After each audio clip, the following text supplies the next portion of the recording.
rightful empress returns! When you think about being a pirate in a video game, a lot of things might come to mind. Following maps to dig for buried treasure, commandeering enemy ships, or sailing out onto the open seas and blasting your cannons at other pirates that are after your booty.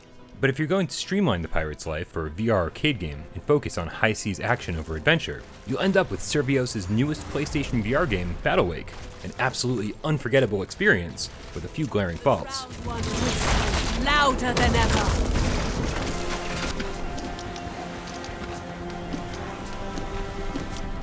As the captain of your very own pirate ship, Battlewake only tasks you with destroying your enemies. Occasionally it'll be under the guise of defending a fort or even attacking a fort, but from the time you start playing Battlewake until the moment you finish, it's a non-stop barrage of enemy ships.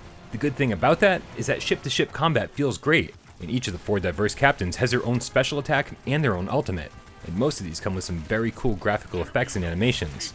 Cyclones, krakens, and tsunamis all appear on command to help vanquish your opponents, but all of it pales in comparison to simply how amazing it feels to pilot the ship. You can use the DualShock 4 to simplify pretty much everything, but the best, most immersive way to play is with 2 move controllers. Not only can you go hands-on with the helm, but each ship is also equipped with 2 anchors, which basically act as emergency brakes. Pulling one and spinning the wheel will allow you to make some really tight turns, and it's so much fun that it's easily one of the most intuitive and enjoyable locomotion systems seen yet in a VR game.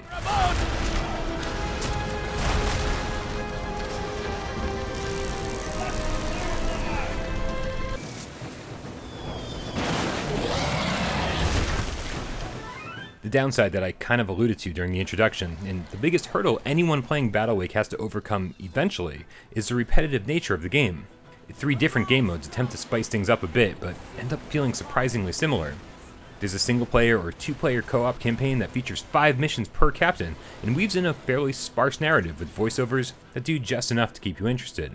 The co-op warfare mode allows for 4 players to engage in an endless battle against wave after wave of ships, and lets you decide your stat boost after every round. And the third mode, Plunder, pits 10 pirates against each other in massive PvP battles. But despite how interesting and unique each of these modes sound, they all have their own issues. The campaign feels more like a tutorial to learn each captain's abilities, and less like an actual story-driven mode. Warfare is just too easy for too long, so when the difficulty finally spikes and you die, there's no real desire to go back and try again right away. And then finally, Plunder only has 1 map, so it gets old a bit faster than you'd expect.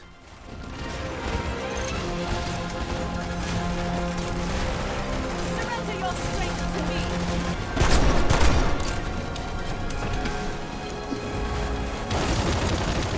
Hopefully I've made it clear just how much fun I had with Battlewake for a few days. Playing co-op missions and seeing your friends out on the open seas with you is especially awesome, and when it comes to the feeling of actually being on a pirate ship, pulling those anchors and sinking enemies, there's not really anything else like it for PlayStation VR.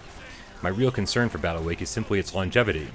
Even if Survios delivers more captains and more ships, the core gameplay remains the same, which, as a $30 arcade game, is a blast for a while, but just doesn't have the addictive nature or staying power that you might expect.